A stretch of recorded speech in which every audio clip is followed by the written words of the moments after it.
Avec la découverte de la pénicilline par Alexander Fleming en 1928, le développement des antibiotiques a révolutionné le traitement des maladies infectieuses. Cependant, avec leur utilisation croissante, les bactéries ont appris à se défendre, car ce sont des êtres vivants qui évoluent. De ce fait, elles sont capables de s'adapter aux antibiotiques. Le traitement devient dès lors inefficace. Certaines bactéries résistent à plusieurs antibiotiques, elles sont alors multirésistantes. Les bactéries ont développé 3 stratégies de résistance pour rendre les antibiotiques inefficaces. La première stratégie est la mutation qu'on appelle également camouflage. Pour agir, un antibiotique doit se fixer sur sa cible. Si cette cible change d'apparence suite à une mutation, il empêche ainsi la liaison de l'antibiotique.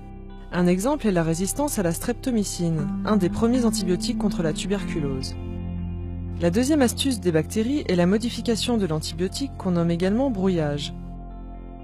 Pour se défendre, une souche de bactéries fabrique une enzyme qui change la composition de l'antibiotique. Du coup, ce médicament ne peut plus agir.